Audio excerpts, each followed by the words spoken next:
नमस्कार।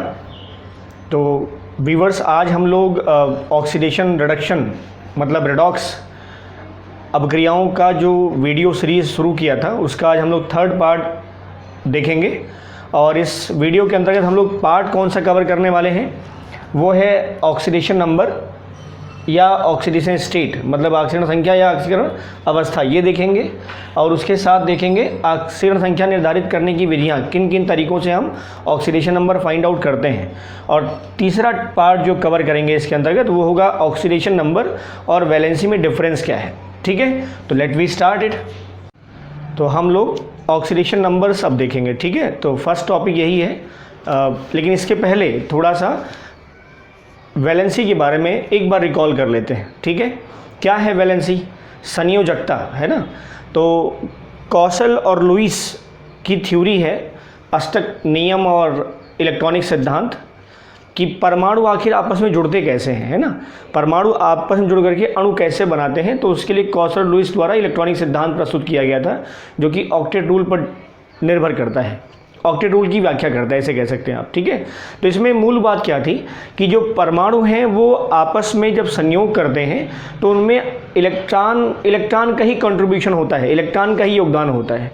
उन्होंने दो तरीके बताए हैं इस इलेक्ट्रॉन के योगदान करने की। आपस में परमाणुओं का जो इलेक्ट्रॉन है वो किस प्रकार से बॉन्ड बनाएगा, परमाणु आपस में जुड़कर कैसे अणु के रूप में परिवर्तित होंगे, तो उसके लिए उन्होंने दो तरीके बताए। एक तो बताया इन्होंने इलेक्ट्रॉन का कंप्लीट ट्रांसफ़र, मतलब इलेक्ट्रॉन पूर्ण स्थानांतरित हो जाए। जैसे एक कोई परमाणु है, वहाँ से जो इलेक्ट्रॉन है, अब कोई इलेक्ट्रॉन है वो इस परमाणु को पूरी तरह से ट्रांसफ़र कर दिया जाए, तो इससे हो जाएगा जिसने दिया है उस पर प्लस आ जाएगा और जिसने लिया है उस पर माइनस आ जाएगा।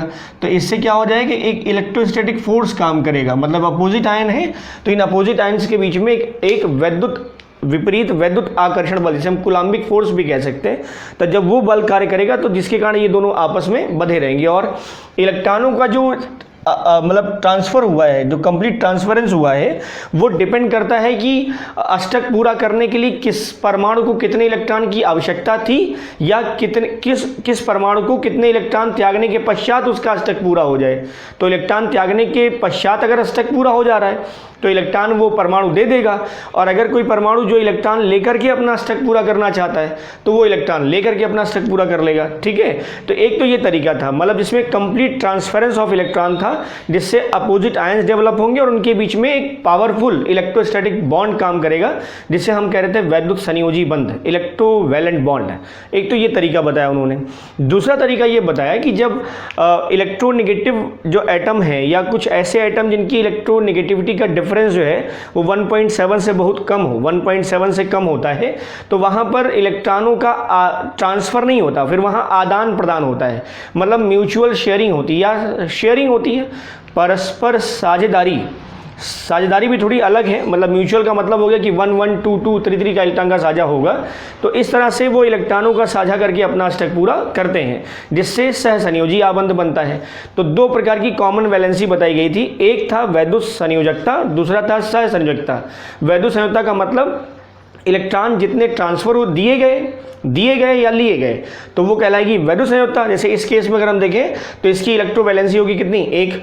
दूसरा केस था सहसंयोजी, जिसमें इलेक्ट्रॉन युग्मों की साझेदारी हुई, मतलब एक परमाणु ये, इसको भी एक चाहिए, इसको भी एक चाहिए, तो इसने एक एक का साझा कर लिया, इसका भी अष्टक पूरा हो गया और इसका भी अष्टक पूरा हो गया। जैसे क्लोरीन 17 2 8 7, इसका भी 17 2 8 7, इसको भी चाहिए एक, इसको भी चाहिए एक, तो ये दोनों एक एक इलेक्ट्रॉन का आपस में साझा कर लेंगे। इसी को बोल रहे थे म्यूचुअल शेयरिंग, इसी को हम कह रहे हैं परस्पर साझेदारी।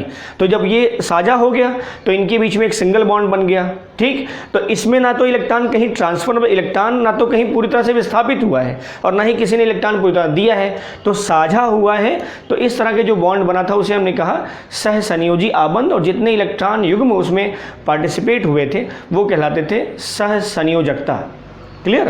तो ये कॉन्सेप्ट था वैलेंसी का, इनिशियल कॉन्सेप्ट ये था। एक और बंध था जिसको सिडविक ने बताया था, और वो था उपसहसंयोजी आबंध, कोऑर्डिनेट बॉन्ड। क्या बोलते हैं? कोऑर्डिनेट बॉन्ड, या इसको डेटिव बॉन्ड भी बोलते हैं, है ना। जिसमें एक परमाणु या परमाणु समूह और दूसरा परमाणु या परमाणु समूह, तो इसमें एक जो है वो इलेक्ट्रॉन युग्म दाता होता है और दूसरा इलेक्ट्रॉन युग्म ग्राही होता है। मतलब एक परमाणु या समूह अपने इलेक्ट्रॉन के जोड़े को दूसरा परमाणु या समूह को इलेक्ट्रॉन दे देता है, और उस तरह के बॉन्ड को हम बोलते हैं उपसह संयोजी आबंध। और जितने इलेक्ट्रॉन उसमें दिए जाएंगे, पेयर ऑफ इलेक्ट्रॉन, क्योंकि हमेशा इलेक्ट्रॉन के जोड़े के देने की बात होगी, तो जो देगा वो कहलाएगा इलेक्ट्रॉन युग्म दाता और जो इलेक्ट्रॉन युग्म ग्रहण करेगा वो कहलाएगा इलेक्ट्रॉन युग्म ग्राही। ठीक है, उसे हम बोलते हैं डेटिव बॉन्ड या कोऑर्डिनेट बॉन्ड। तो तीसरी टाइप की बॉन्डिंग थी और वो था उपसह संयोजी आबंध।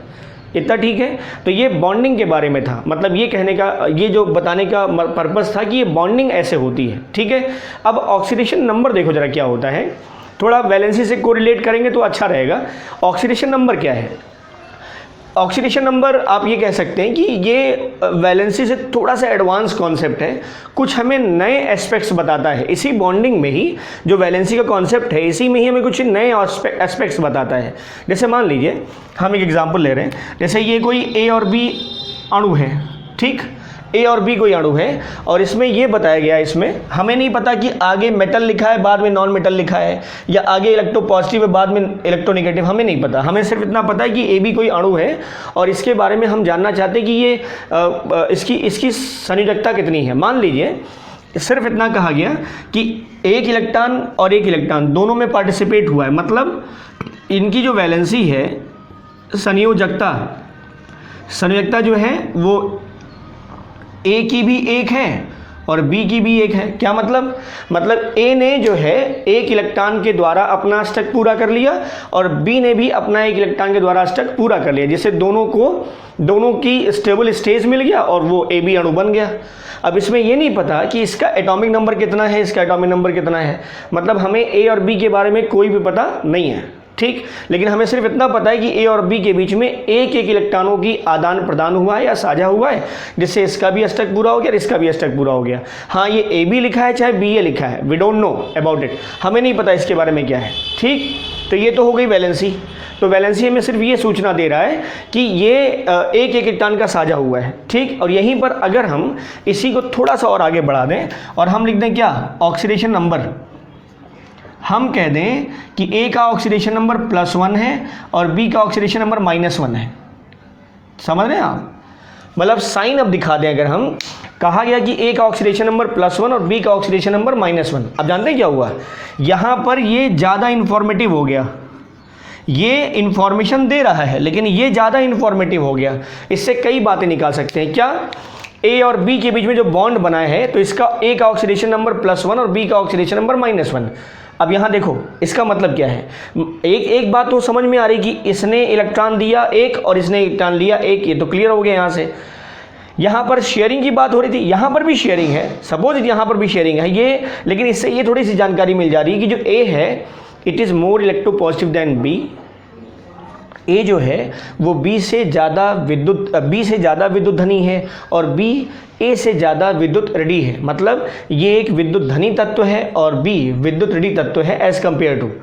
ए विद्युत धनी है अर्थात इसमें विद्युत धनात्मकता का लक्षण है, अर्थात ये एक इलेक्ट्रॉन देने में सक्षम है, और बी जो है वो इलेक्ट्रॉन लेने में सक्षम, मतलब बी की जो इलेक्ट्रोनेगेटिविटी है, विद्युत ऋणात्मकता, वो ए से ज़्यादा है। क्लियर? तो ये ऑक्सीडेशन नंबर का एक छोटा सा हिंट था कि ये ऑक्सीडेशन नंबर जो है वो कैसे वैलेंसी से डिफर करता है और हमें ज़्यादा इंफॉर्मेशन देता है। अब इसकी मेन डिफिनीशन पे आओ, ऑक्सीडेशन नंबर की मेन डिफिनीशन पे आओ। वो क्या है, किसी अपचयोपचय मतलब अपचयन उपचयन, रिडक्शन ऑक्सीडेशन, उसी को शॉर्ट में रिडॉक्स बोलते हैं ना, रिडक्शन अपक्रिया, रिडक्शन रिएक्शन और ऑक्सीडेशन, उसी को हमने शॉर्ट में किया है। तो ऐसे ही अपचयन उपचयन, तो उसको मिला के लिखा अपचयोपचय। तो किसी रिडॉक्स या अपचयोपचय अपक्रिया में तत्व के परमाणु द्वारा दिए गए या लिए गए इलेक्ट्रॉनों की जो संख्या होगी वही तत्व के परमाणु की ऑक्सीकरण संख्या कहलाएगी। क्लियर? ये एक सिंपल डिफिनीशन, किसी अपचयोपचय अपक्रिया में या किसी रिडॉक्स अपक्रिया में तत्व के परमाणु द्वारा दिए गए या लिए गए इलेक्ट्रॉनों की संख्या तत्व के परमाणु की ऑक्सीकरण संख्या कहलाती है। एक और डिफिनीशन देखो, कोई अणु ले लो या आणविक आयन ले लो, plus minus sulphate ion SO4 minus, phosphate PO4 3 minus, कोई भी आयन ले लीजिए, आणविक आयन ले लीजिए या परमाणुवीय आयन ले लीजिए, Cl माइनस H प्लस, ठीक है। तो किसी अणु में या आणविक आयन में या परमाणुविक आयन में तत्व के परमाणु की जो वास्तविक इलेक्ट्रॉनिक अवस्था होती है, this is the actual electronic state, ये वास्तविक इलेक्ट्रॉनिक अवस्था या वास्तविक इलेक्ट्रॉनिक संख्या हम कहें, वास्तविक इलेक्ट्रॉनिक संख्या वो कहलाएगी क्या? परमाणु की ऑक्सीकरण संख्या। क्लियर? किसी अणु या आणविक या परमाणुवीय आयन में तत्व के परमाणु की वास्तविक इलेक्ट्रॉनिक संख्या कहलाती है ऑक्सीकरण संख्या, या वास्तविक इलेक्ट्रॉनिक संख्या कहलाती है ऑक्सीकरण संख्या। क्लियर? अब इसका एग्जांपल देखो, इसको कैसे डिफाइन किया जाए और थोड़ा सा। ऑक्सीडेशन नंबर में अगर आप, हम एक एग्जांपल ले रहे हैं जिसमें ऑक्सीडेशन नंबर और ऑक्सीडेशन स्टेट दोनों क्लियर हो जाएगा आपको।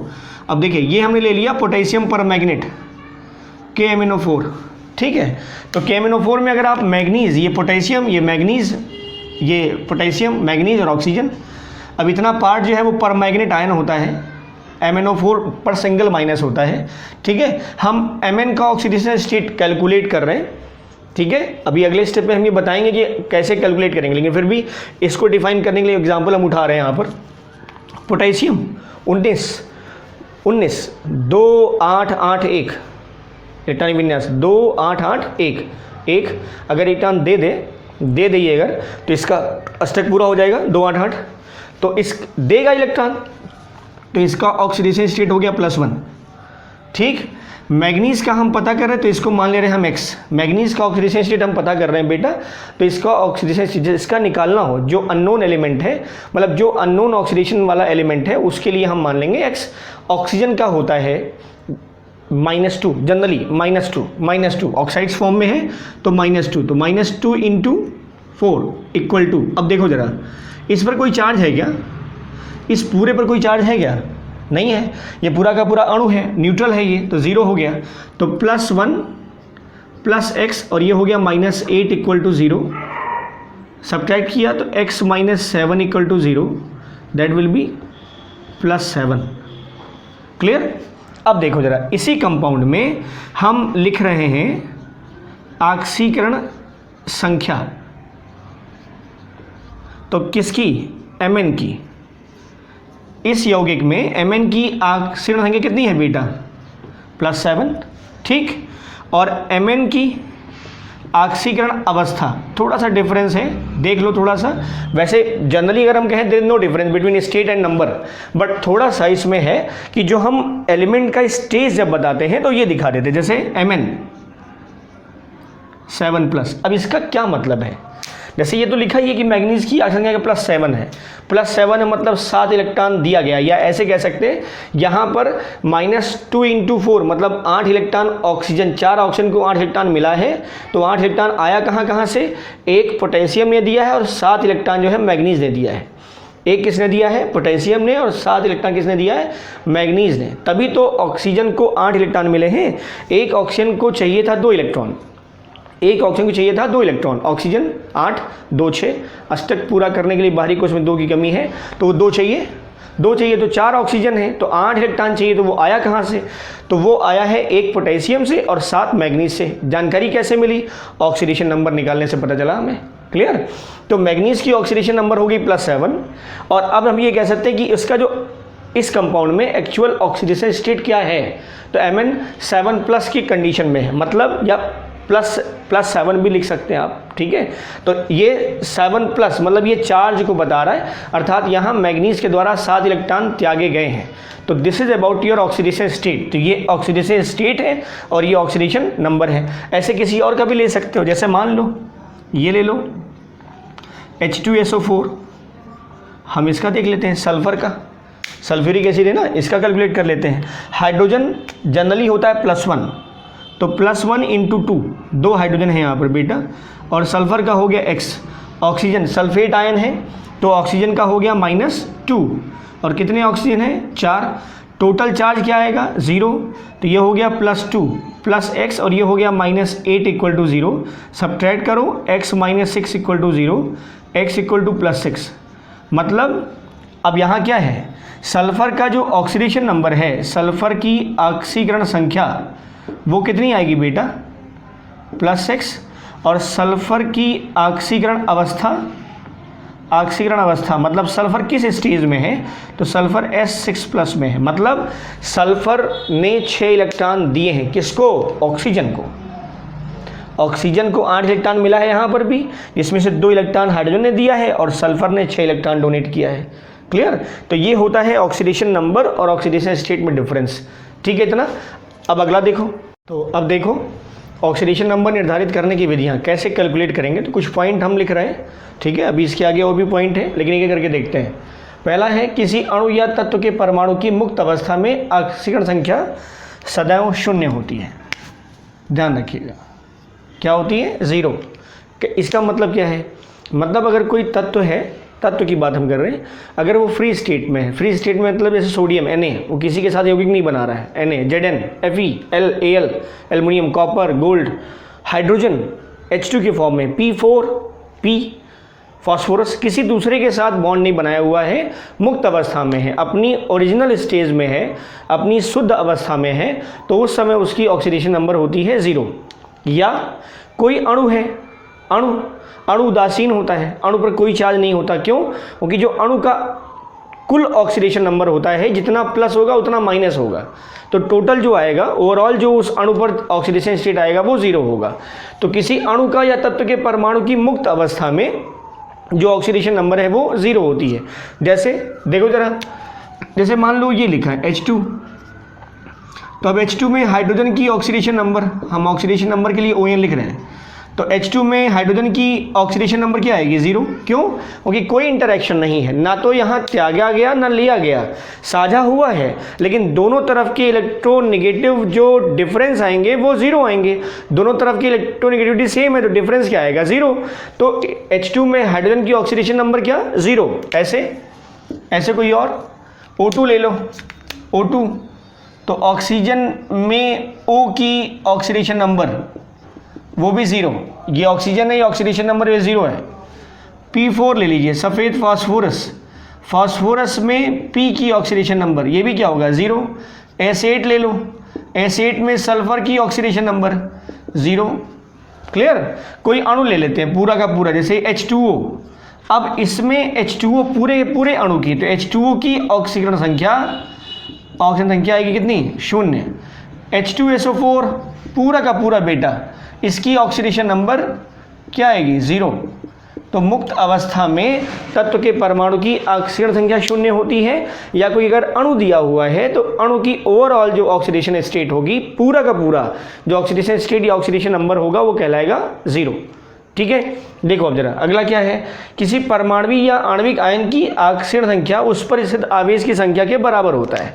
मतलब अब कोई आयन आ गया, तो आयन पर जितना चार्ज शो हो रहा है ना, अब वो चाहे परमाणुवीय आयन हो चाहे आणविक आयन हो, तो जितना चार्ज शो हो रहा है और जिस साइन में शो हो रहा है, उसी के रेफरेंस में वही वैल्यू उसकी ओवरऑल ऑक्सीडेशन नंबर होगी। कैसे, देखो जैसे मान लो H+ लिखा है, ठीक है बेटा, ये परमाणुवीय आयन है ना, तो H+ की ऑक्सीकरण संख्या, या H+ में हाइड्रोजन की ऑक्सीडेशन नंबर, ऐसे लिख सकते हैं। H+ में हाइड्रोजन की ऑक्सीडेशन नंबर कितना, +1।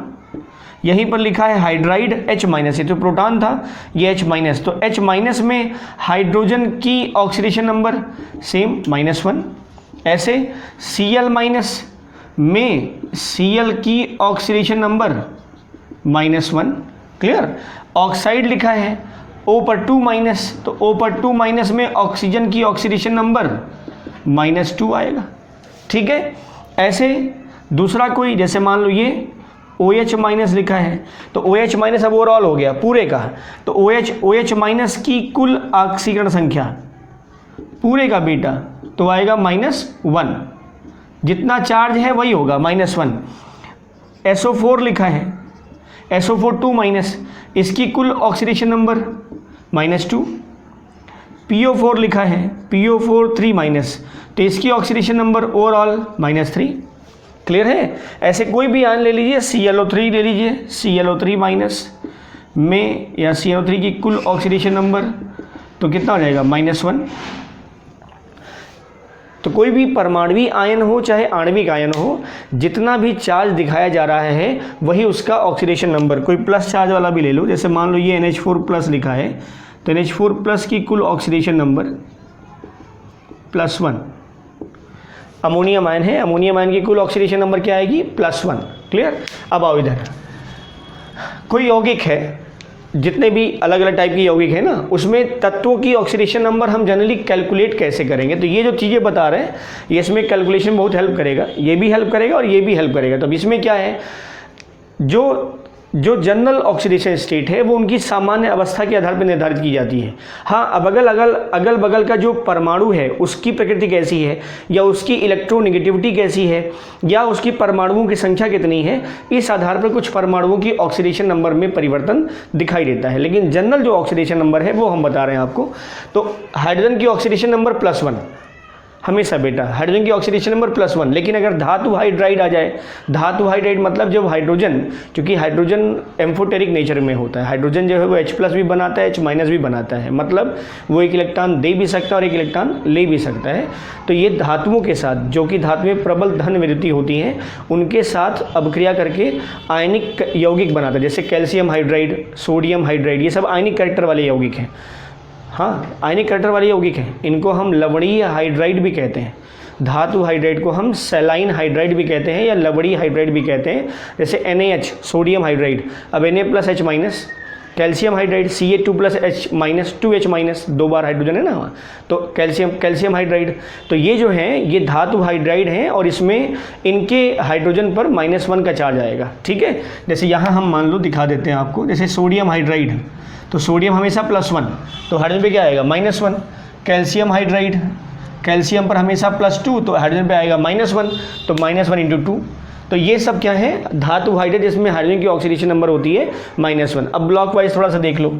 एस ब्लॉक के अंतर्गत हम बात करेंगे तो जो फर्स्ट ए है हाइड्रोजन, हटा दीजिए उसे, lithium, sodium, potassium, rubidium, caesium, francium radio active, उसको हटा दीजिए, ऑक्सीडेशन नंबर +1। रीज़न, उनके बाहरी कोश में सब में एक इलेक्ट्रॉन है, सब में इलेक्ट्रॉन है, और ये they are eager to lose its electron to complete its octet. बड़ी आसानी से इलेक्ट्रॉन लूज करके आसानी से ऑक्टेट अपना प्राप्त कर लेते हैं, तो इसलिए इनका ऑक्सीडेशन नंबर हो जाता है +1। सेकेंड है मैग्नीशियम, बेरिलियम ऊपर है, हटाओ उसे, magnesium, calcium, strontium, barium, radium, radio active हटा दो।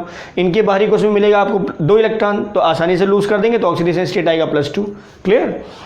ऑक्सीजन की ऑक्सीडेशन नंबर, ऑक्साइड्स में एक्चुअली ऑक्सीजन के साथ अगर आप देखें तो पूरी पृथ्वी का लगभग अगर हम वातावरण की बात कर लें तो उसमें लगभग 20.69%, जिसमें हम अप्रॉक्सीमेटली 21% बोल देते हैं, ऑक्सीजन की उपलब्धता है। इसीलिए अगर आप जितने भी मिनरल्स हैं, खनिज हैं, तो प्रकृति में उपस्थित जितने भी तत्व हैं ना, चूँकि ऑक्सीजन की अबंडेंस है ज़्यादा, तो इसलिए बड़ी आसानी से ऑक्सीजन के साथ मिलकर के ये ऑक्साइड बनाते हैं।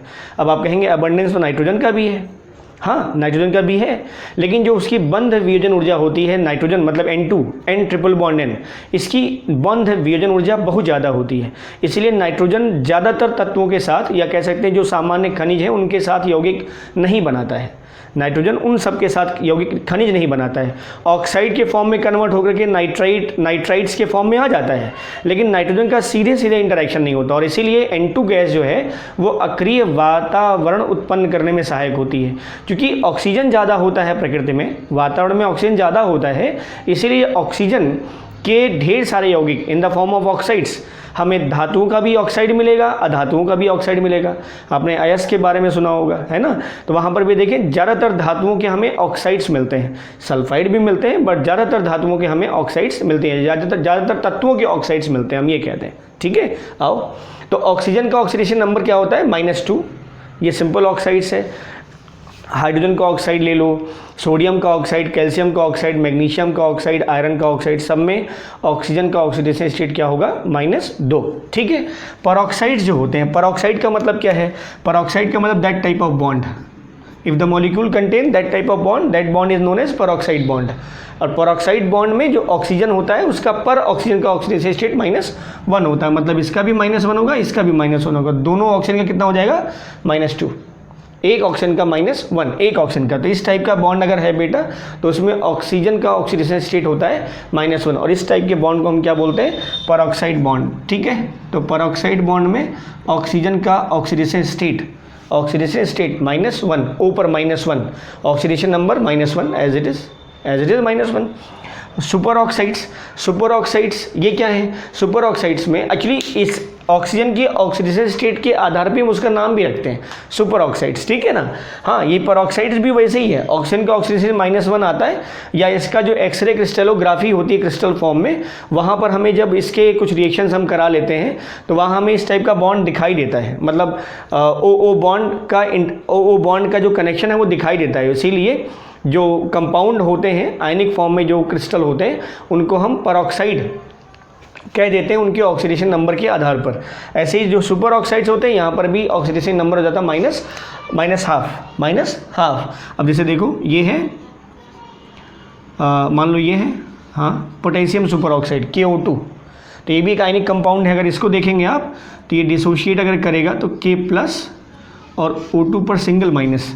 अब O2 पर सिंगल माइनस आया है तो O2 पर सिंगल माइनस, जैसे सुपर ऑक्साइड, अब O2 पर सिंगल माइनस अगर है बेटा तो यहाँ पर अगर हम निकालें ऑक्सीडेशन नंबर निकालें पूरे का, दोनों, अब ये तो दो ऑक्सीजन पर एक माइनस है ना, 2 ऑक्सीजन पर एक माइनस, तो एक ऑक्सीजन पर -1/2।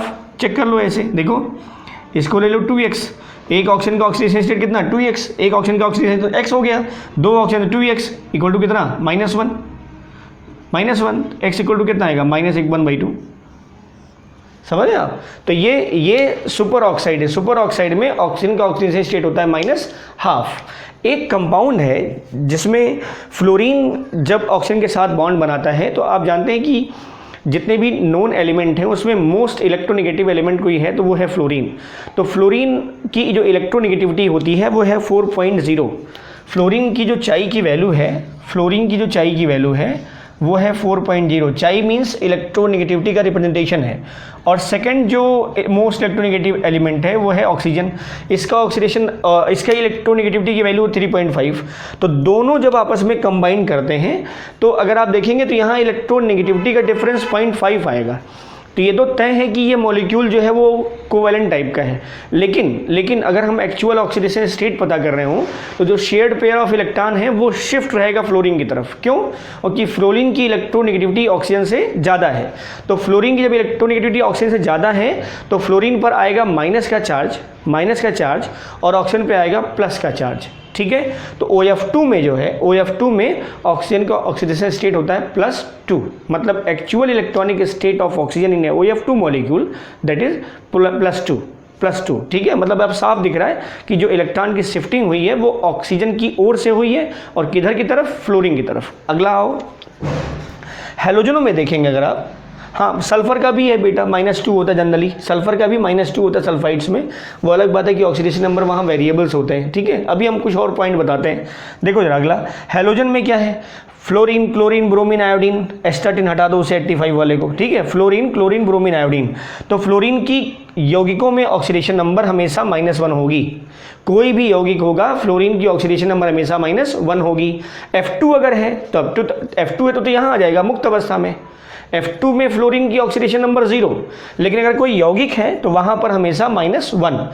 क्लोरीन, ब्रोमीन और आयोडीन का भी जनरली -1 ही होता है, लेकिन कई ऐसे यौगिक हैं या कई ऐसे लवड़ी आयन मिलेंगे आपको जिसमें क्लोरीन, ब्रोमीन और आयोडीन की ऑक्सीडेशन नंबर माइनस के बजाय वो प्लस शो करते हैं। और प्लस कहाँ से, +1 to +7 तक। क्यों? आउटर मोस्ट इलेक्ट्रॉन जो होता है 7 होता है, तो वहाँ मैक्सिमम 7 इलेक्ट्रॉन वो डोनेट कर सकते हैं। तो क्लोरीन, ब्रोमीन और आयोडीन की ऑक्सीडेशन नंबर +1 से +7 तक हो सकती है।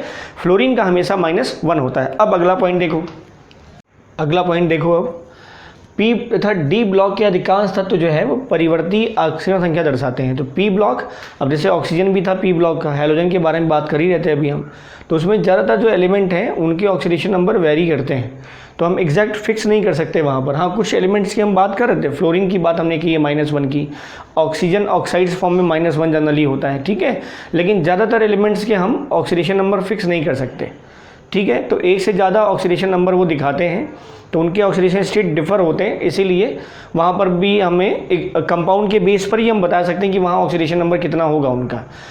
डी ब्लॉक में भी यही होती है।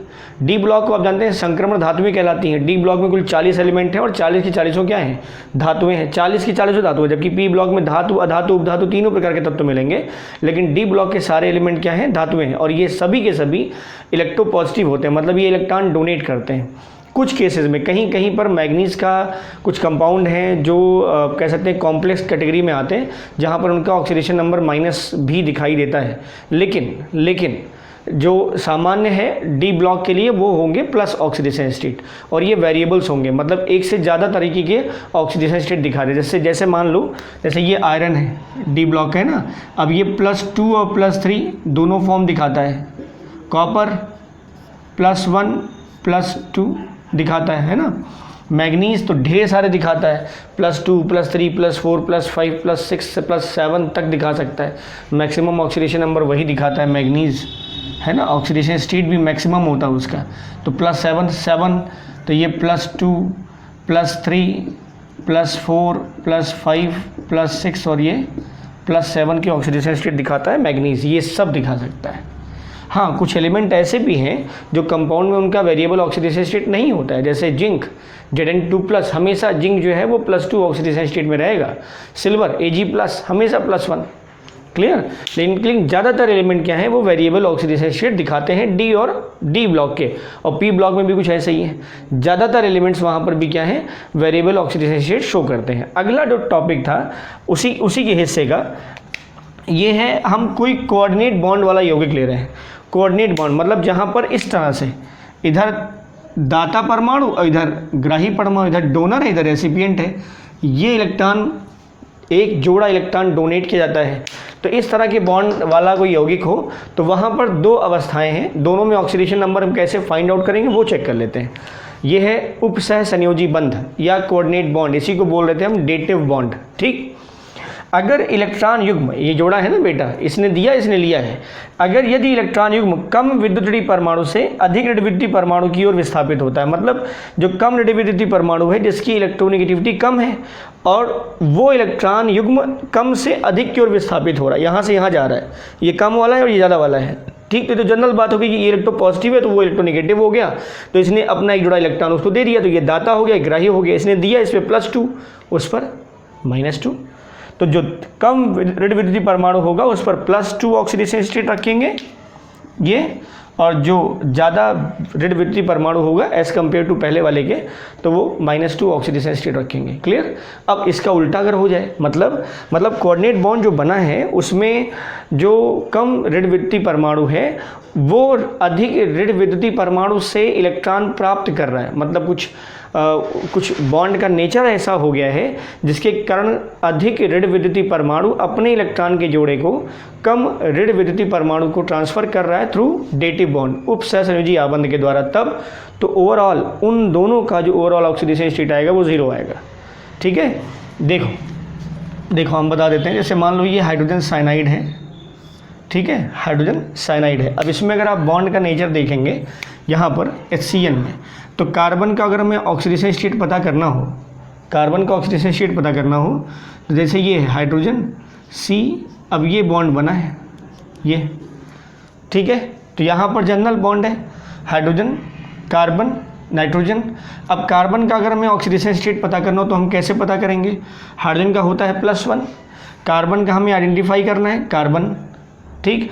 और नाइट्रोजन का जनरल ऑक्सीडेशन स्टेट होता है -3, नाइट्रोजन का जनरल ऑक्सीडेशन स्टेट क्या होता है -3। कैसे पता -3, नाइट्रोजन कार्बन से ज़्यादा इलेक्ट्रोनेगेटिव है, ठीक, पहली बात तो ये। दूसरा, नाइट्रोजन परमाणु क्रमांक होता है 7, बारीक उसमें आएगा 5, तो अष्टक पूरा करने में कितने चाहिए 3, तो इसका हो गया -3।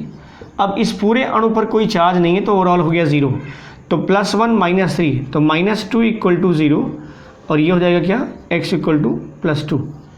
तो ये कार्बन का ऑक्सीडेशन स्टेट आएगा, मतलब कार्बन ने इलेक्ट्रॉन डोनेट किया किसको, नाइट्रोजन को, क्लियर।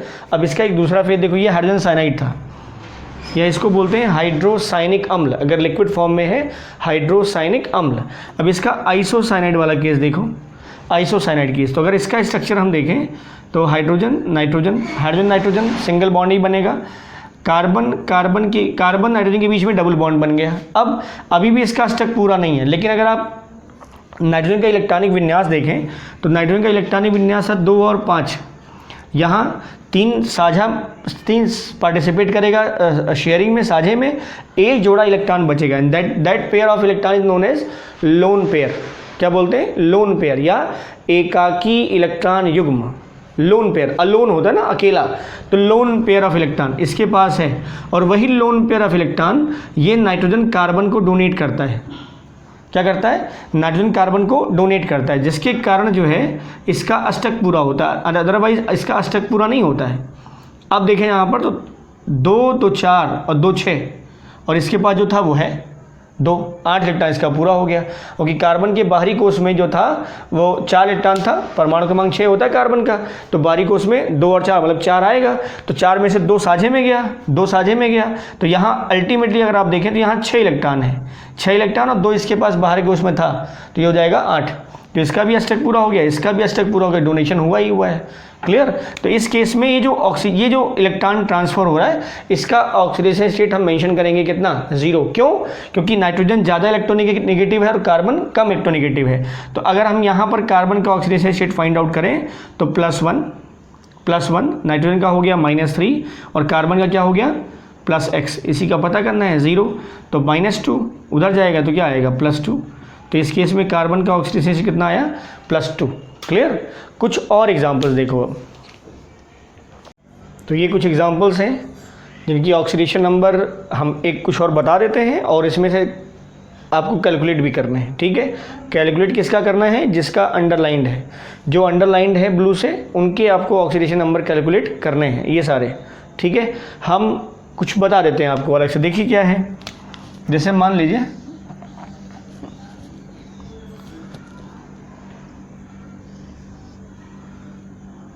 एग्जाम्पल, अब जैसे कार्बन मोनोऑक्साइड, कार्बन डाइऑक्साइड, ये कार्बन सब ऑक्साइड है, दिस इज कार्बोनिक एसिड। ठीक, हम कुछ ले लेते हैं, जैसे मान लीजिए मीथेन, तो इसमें कार्बन का पता करना है, तो जिसका बताएगा कार्बन का। अब कार्बन जिसका पता करना है वो हो जाएगा x। हाइड्रोजन का होता है हाइड्रोजन का होता है +1 और कितनी बार हाइड्रोजन है? 4 बार। तो यहाँ +1 × 4 कर सकते हैं और ओवरऑल चार्ज क्या है? 0। तो x + 4 = 0, x = -4। क्लियर? तो ये हो गया कार्बन का ऑक्सीडेशन स्टेट इन मीथेन -4। वैसे वो कोवेलेंट कंपाउंड है, पूरी तरह से नॉन पोलर है, लेकिन जो इलेक्ट्रॉनिक स्टेज है कार्बन का वो -4 ऑक्सीडेशन स्टेट में है। क्या मतलब?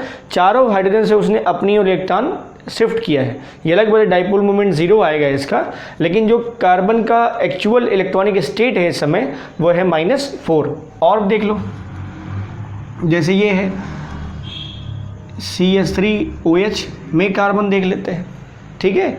तो कार्बन X हाइड्रोजन का होता है +1 × 3 +3, +1 × 3 हमने साथ कर दिया है। ऑक्सीजन का होता है -2, हाइड्रोजन का होता है +1, इस पर ओवरऑल नो चार्ज 0। X अब देखो जरा, +3 +1 +4, +3 +1 +4 और +4 -2, तो आया +2, सब्ट्रैक्ट हो गया ना, x = -2।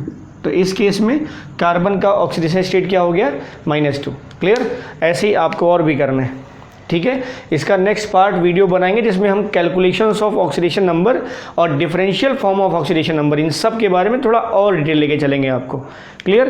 तो इस वीडियो का लास्ट टॉपिक जो हम बात कर रहे थे, ऑक्सीडेशन नंबर और वैलेंसी में डिफरेंस क्या होता है। तो फटाफट देखते हैं। ऑक्सीडेशन नंबर और वैलेंसी किसी तत्व के परमाणु की वास्तविक इलेक्ट्रॉनिक जो अवस्था होती है, वास्तविक इलेक्ट्रॉनिक संख्या, वो ऑक्सीडेशन नंबर कहलाती है, जबकि वैलेंसी उस तत्व के परमाणु की संयोग करने की क्षमता होती है। ऑक्सीडेशन नंबर को हम प्लस और माइनस साइन से शो करते हैं, there is no need to sign it. यहाँ तत्व के परमाणु की ऑक्सीडेशन नंबर जो परमाणुओं की इलेक्ट्रोनेगेटिविटी और उनकी संख्या इस पर डिपेंड करती है। ये केवल वाह्यतम कोश में उपस्थित इलेक्ट्रॉन की संख्या पर निर्भर करती है। ऑक्सीडेशन नंबर जो है वो पूर्णांक भी हो सकता है और भिन्नात्मक भी हो सकता है। भिन्नात्मक कहाँ होता है? जहाँ पर हमें औसत एवरेज ऑक्सीडेशन नंबर जब निकालना होता है तो वहाँ पर ऑक्सीडेशन नंबर जो है एवरेज आता है, मतलब वहाँ पर भिन्नात्मक आ जाता है या दशमलव में आ जाता है। ये देख रहे हैं हम। वैलेंसी जो होगी वो हमेशा इंटीजर वैल्यू होगी।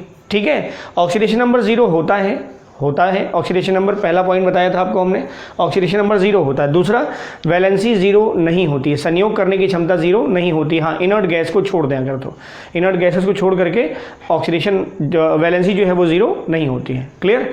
तो दिस इज ऑक्सीडेशन नंबर के संबंध में पार्ट 3 का वीडियो था।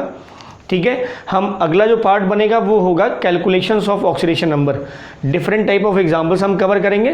फिलहाल आप इन सब के आंसर जो है वो कमेंट बॉक्स में ज़रूर नोटिफाई कराएंगे आप। ठीक है, thank you and thank you for watching.